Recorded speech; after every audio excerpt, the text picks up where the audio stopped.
fate.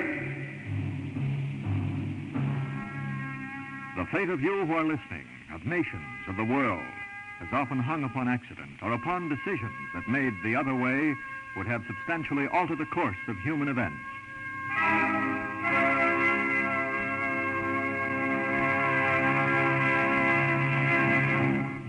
Suppose by a stroke of fate the attempt to assassinate Archduke Ferdinand of Austria had failed. Would there have been a World War I?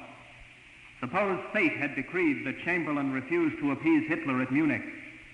Would there have been a World War II? Yes, much depends upon a stroke of fate. And tonight we rewrite history as we present a dramatic conception of what might have happened if, by a stroke of fate, Benedict Arnold's plot to betray America had succeeded. In 1780, Major General Benedict Arnold, in command of the vital post at West Point, conspired to turn over that post to the British. As you know, he actually failed. In tonight's story, by a stroke of fate, he succeeds. Our story is only historically true up to our stroke of fate, a decision that tonight makes Arnold's treason successful. Perhaps you'll recognize that fateful decision. It will be explained for you at the end of the program. If Arnold's treachery had succeeded in its aim, this is how it might have come about.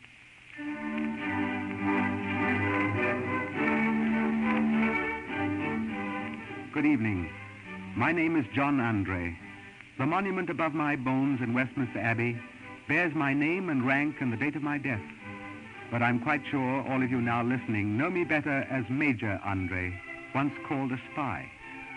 You may recall that I was adjutant to Lieutenant General Sir Henry Clinton at New York, and negotiator for Sir Henry with one General Benedict Arnold in a matter of treason long ago. Let me tell you of my first meeting with General Arnold. Oh, we had exchanged many letters over many months in a devilishly complicated code.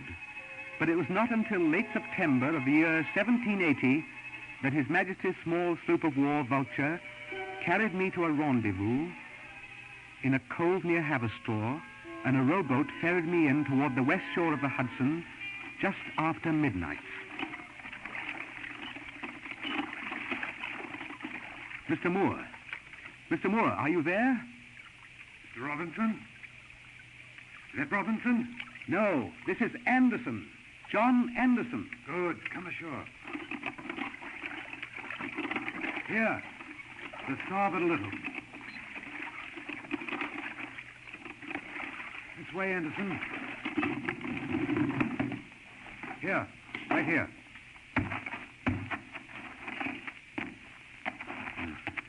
If we might step back a bit among the fir trees. Certainly, Mr. Moore.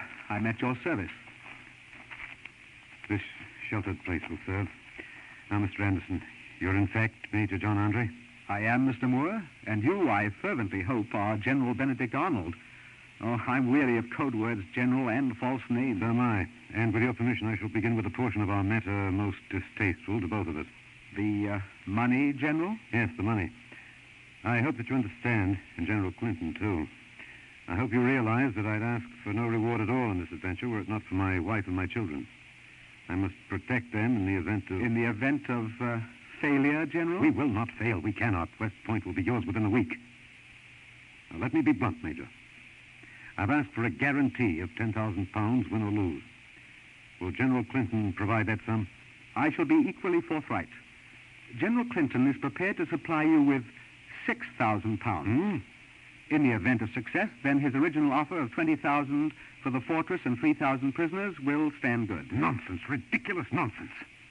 It's wretched enough that I'm to deliver the strongest military post in the Americas on a basis of commercial contingency. Are we to bicker here like tradesmen over the terms? Are we to pare cheese when a continent's at stake? Major Andre, we've nothing further to discuss. Good evening to you.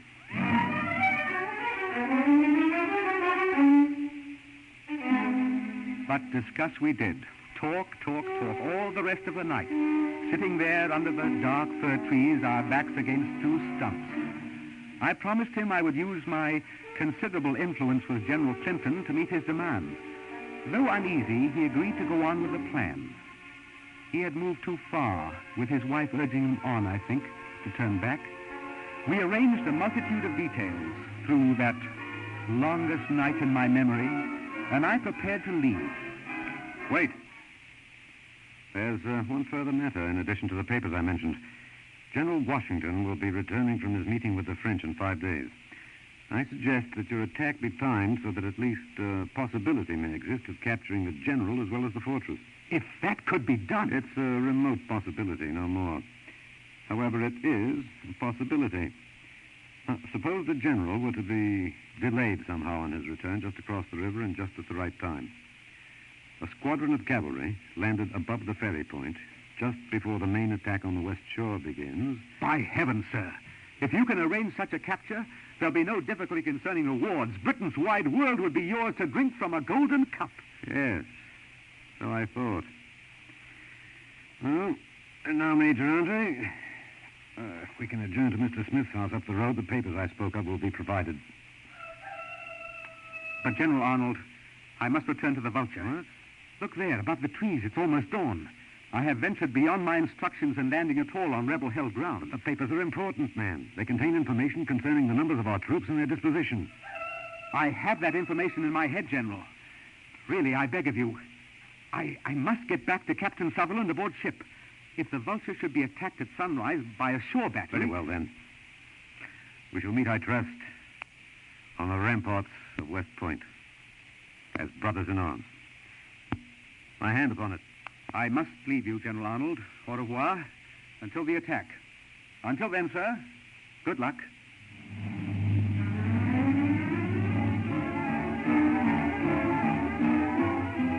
The voice had whispered in my brain at the cock's crow. Get back to the Vulture, John Andre. For your life, get back to that boat. And when I climbed over the side a few minutes later, I had reason to be thankful that I had heeded that strange voice. Major Andre? Oh, thank heavens you're back. All hands aloft. Make sail. Up anchor. What's wrong, Captain Sutherland? Look yonder, on the opposite shore. Rebel artillery, and the Vulture in range of their battery. Let us by all means get out of range, Captain, and quickly. Keep open fire. Short. By the splash, 10 yards short. But close enough. Let's get out of here. Mr. Hawkins, make haste. Over us that time, but not by much. We're bracketed. Those are 6-pound shot. They'd go through our hull if they hit us. Short again. They're poor shots. We're drawing away, Captain. I believe we're drawing away. Look at the sail. We've a fair breeze. A few more yards will do it, Major. We've made it, Captain. We're beyond range of the shore. Let them bang away. Major Andre, if you had delayed 5 minutes longer... Something told me to leave Arnold when the cock crowed. I might have been stranded, marooned with all of Westchester between me and General Clinton. Perhaps I'd have been captured. Who knows? I might have been hanged as a spy. What an appalling thought. Fate's been kind to you, Major. You're a lucky man. Oh, she's an old friend of mine, Lady Luck. I caught her with laughter and rhyme. And now, sir, I discover that I am perishing of a thirst, having talked with a traitor all the night. Do you suppose... Certainly, Major. Let's go below. I have some excellent rebel rum. Good. We'll drink to Lady Luck.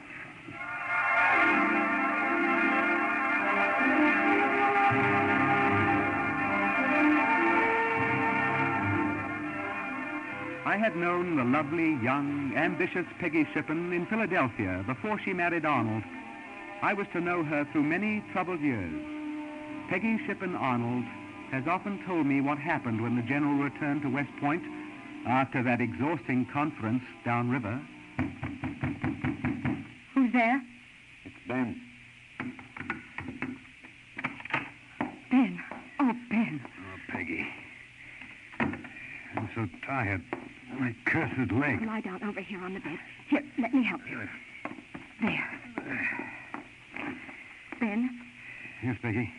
is it done? It's done. I talked with Andre himself. And the money?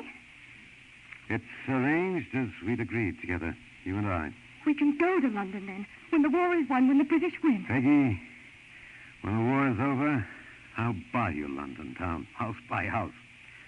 Lady Arnold, eh? Duchess of West Point, eh? Oh, Ben.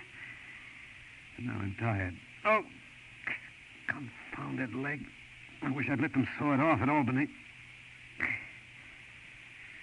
When I think of Saratoga, the torture I suffered and the way they refused me honor, refused me advancement, badgered me with vile slanders, even Washington, though I loved him once. I've ridden too far today. Too far. Ben, you're not sorry. Not now. I think sometimes of Washington. Peggy, is he the better man? Of course not. Not a better man than you. I feel... I'll tell you, Peggy, I feel as I once felt as a boy back in Connecticut. I was the leader of all the lads round about. Of course you were, my love. But I was never satisfied, never. Had to go on proving myself the most daring young devil of the lot. We had a swimming hole at the Norwich mill dam it was, with a mill wheel turning. That lout Will Henry dared me to ride the mill wheel around as it turned. I took the dare. I had to do it. 10 times around I rode that wheel, round and round, underwater half the time, with my skull never more than half an inch from the rocks of the mill race on each upturn of the wheel. Then I dove out and swam underwater to the shore. I popped up and I thumbed my nose at all the rest of them, and I went home high as a kite and walking on air. We'll reach home, Ben. High as a kite, and we'll walk on air. The world will belong to us. The great world, the gay world. We'll have them all at our feet. London, Paris, Vienna. Yes, we'll win off. But I'm in the mill race again right now. And the rocks are terribly close to my brain. And I'm too tired. Too tired.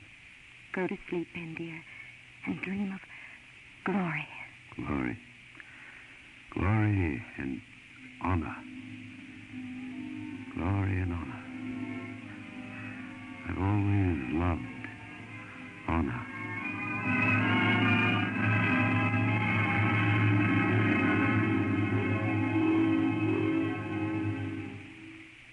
You are listening to What Might Have Happened. If, by a stroke of fate, Benedict Arnold's conspiracy to betray America had succeeded.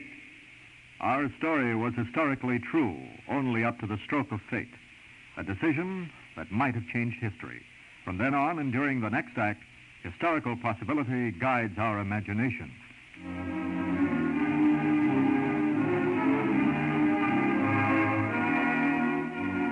5 days later, we British moved on West Point at dawn, with 3 ships of the line and 4,000 infantry ferried upstream in row galleys, General Clinton commanding. In darkness, just before sunrise, a troop of cavalry with a secret purpose landed just below Cold Spring on the east shore. Our success at the point was perfect, almost incredible, thanks to my sweetheart, Lady Luck. In the headquarters room at West Point, when the fort was ours and our Union Jack rose above it. Welcome to West Point, General Clinton. We have a pleasant view from these ramparts, have we not? Most pleasant, and you have made us more than welcome, sir. This day's work has preserved an empire, alive and whole. The business across the river at the landing, how's it gone with Washington? We have no word as yet. All has been confusion. I have asked Major Andre to inquire. If you've caught Washington, I wish to receive his surrender. Personally, here, in this room.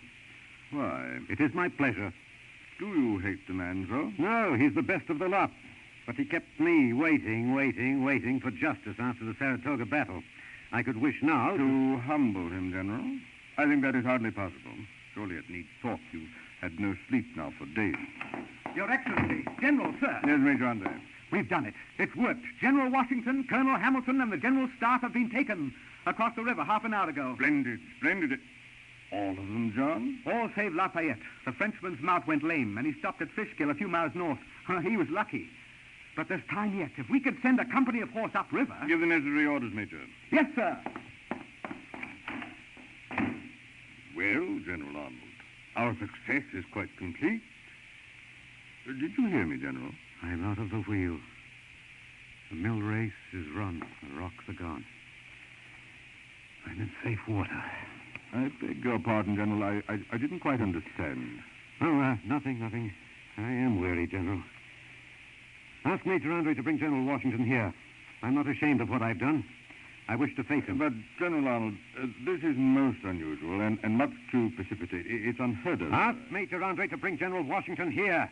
I've given you West Point. Give me the general. I must face him. I need to face him.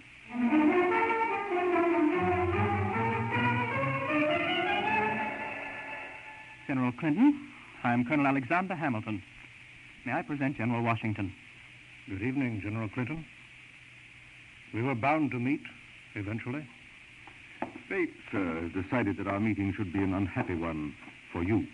As one soldier to another, accept my regret.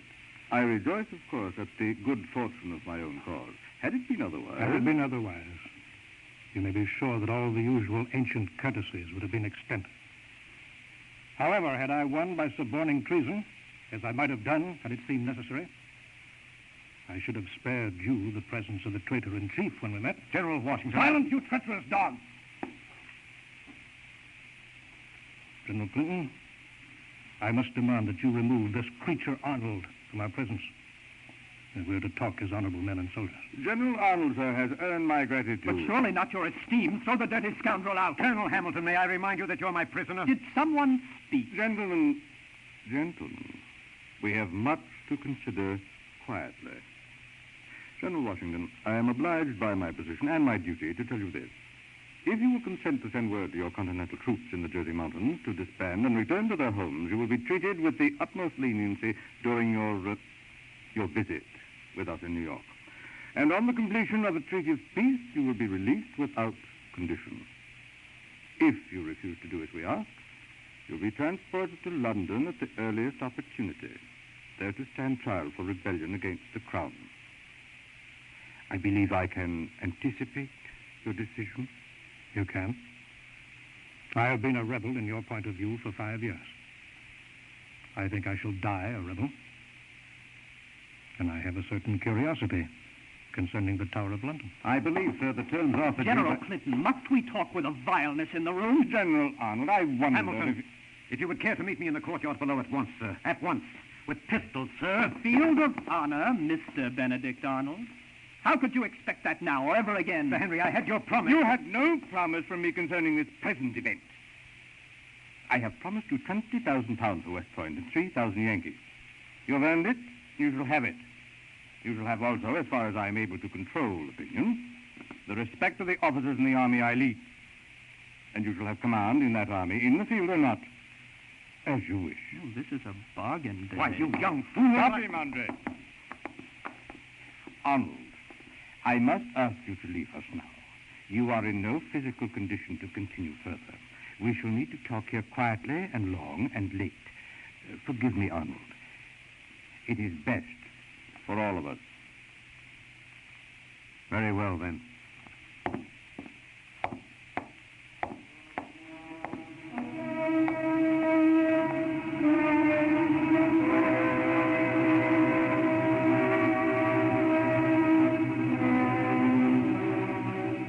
I think on the field of battle, Arnold was the most courageous man I ever knew. But his strength was beyond his own control, at the mercy of a fearful pride. He was a Lucifer in regimentals.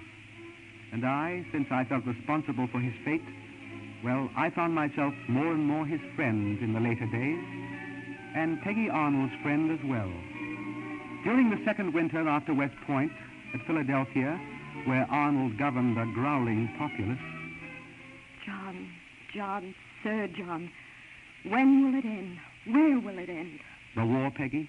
Must we talk of war? I promised you I'd sketch your portrait again. Would you pose for me now? A major general and still an artist. Oh, John, I'm sick to death of battles, too, but when will it end? Who knows? We've offered these curious people everything. Representation in Parliament, the repeal of all grievous trade restrictions, their own Congress to continue as their continental government here, General Washington's freedom, everything. Everything except independence. Could we do that when we've won the war? But have you won? Did you win at West Point? Does anyone ever win? It's almost over now. Your husband has seen to that. He's ravaged Connecticut. His own home. His own state. I saw him afterwards, John. He looked like death. They'll not forget him in Virginia, along the James. Who shall ever forget Benedict Arnold on this side of the ocean? But John, I'm a woman. I don't understand war or warriors. How can these rebels go on and on? They're strong men, Peggy. Nathaniel Greene, Harry Knox, Sullivan, Morgan, George Rogers Clark, and Lafayette, who slipped through our fingers up on the Hudson, they won't surrender. Not Greene or Lafayette or the others. They lurk behind the western mountains and strike when they can. Where the sea route runs, we rule. Inland, we chase a will-o'-the-wisp. It's what is called a guerrilla war now. In London, the King's ministers are sick to death of it. London. Once upon a time, it seemed so near. Gay city. It's not so far, dear lady, and not so gay. But may we not forget our troubles for a while? If you wish, I'll play for you. Please do, General Andre.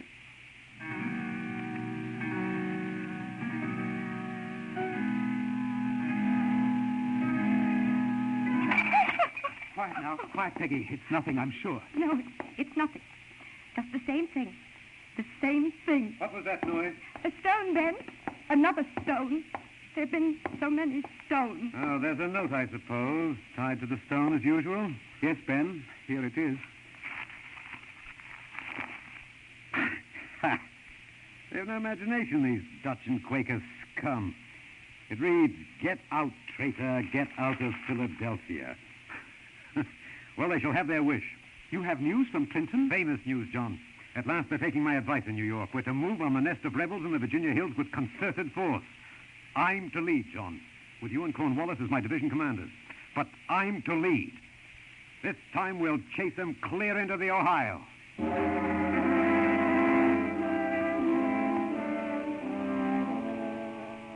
Near Stanton, in the valley of the Shenandoah, at a mountain pass, the last organized American army, commanded by Nathaniel Greene, surprised the British under Arnold.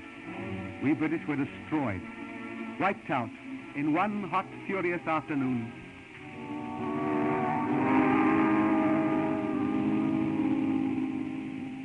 But Arnold lived, with a ball in his chest and another in his tortured thigh, the leg that had been hit at Quebec and crushed at Saratoga.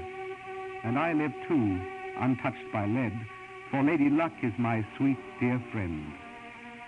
I tended him through the terrors of a hospital wagon train, over the corduroy roads, and I got him home at last to Philadelphia, a desperately wounded prisoner under guard in his own house, where he lay for many weeks.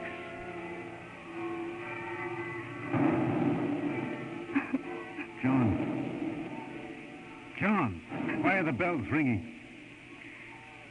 Peggy, tell them to stop those bells. Why are they ringing? Ben, you must be quiet. The doctor said... I've never been quiet. Why are the bells ringing? Ben, I'm afraid it's bad news. The war is over. We've given in to independence. The people are celebrating. The people. Louts, fools, scum. Ben, oh, Ben. Oh, Peggy. Peggy, I'm afraid you'll never be a duchess now. I don't care, Ben. What do I care? How can I care? Peggy, I think you'd better leave now. It would be better. Oh, no, John, please let me stay. I'll be good. I'll be strong. So strong. Ben, can you hear me, Ben? Yes, I can hear you, John. I led you on under the fir trees by the Hudson. I wouldn't give up my own quest for glory. Will you forgive me? Nothing to forgive. It's just... But I always had to be top man. Always.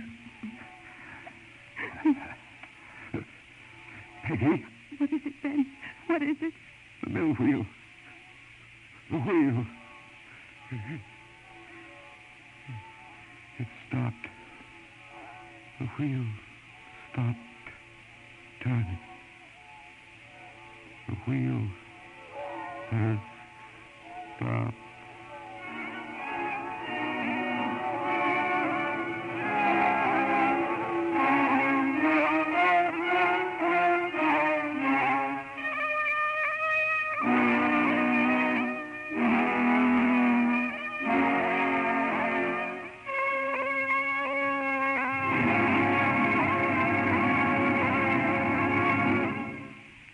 ladies and gentlemen, please recall, if you will, this scene in which a stroke of fate occurred that might have changed history and led to the success of Benedict Arnold's treachery. And now, Major Andre, if we can adjourn to Mr. Smith's house up the road, the papers I spoke of will be provided. But, General Arnold, I must return to the Vulture. Look there, above the trees. It's almost dawn. But the papers are important, man. They contain information concerning the numbers of our troops and their disposition. I have that information in my head, General. Really, I beg of you, I must get back to Captain Sutherland aboard ship. Goodbye, General Arnold.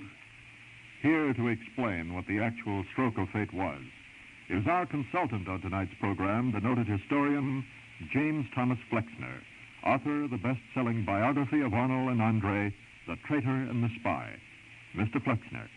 The stroke of fate that changed history in tonight's show was Andre's decision to return to the Vulture instead of going to Smith's house. In reality, he went with Arnold, and while they were at Smith's, the Vulture was fired on and slipped downriver. The following night, Andre set out for British territory on horseback. He had almost reached safety when 3 armed farmers grabbed his horse's bridle. Finding under his stockings the papers he had gone to Smith's house to see, they realized that he was a spy and delivered him to an American outpost. Lady Luck so arranged it that Arnold received the news of Andre's capture before a messenger who was sent to General Washington reached him, and thus the conspirator escaped to British-held New York, where Peggy Arnold joined him. Andre was hanged as a spy, but he died so nobly he became an international hero.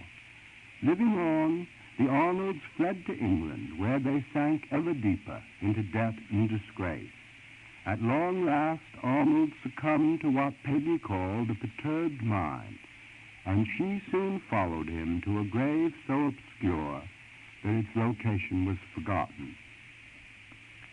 The heroism Arnold had displayed before his treason had made Washington and many other leading patriots his friends. However, their political opponents refrained from starting a witch hunt, and when it became clear that the miscreant had acted almost completely alone, American faith in American unity mounted. The slender chance, the stroke of fate, by which Andre had been captured, was regarded by patriots as proof that God had intervened to protect a righteous cause. In the end, Arnold's unsuccessful treason strengthened the patriot march to victory.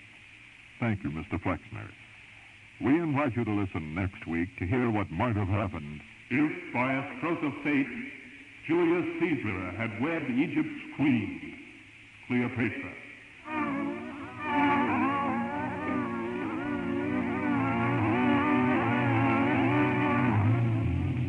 Featured in tonight's Stroke of Fate presentation were Alexander Scourby as Benedict Arnold, Richard Waring as Major John Andre.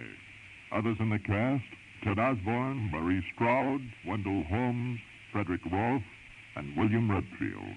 Your announcer is Lionel Ricco. Stroke of Fate is produced by Mort and Lester Lewis, conceived by Mort Lewis, and directed by Fred Weihe. Tonight's play was written by George Faulkner.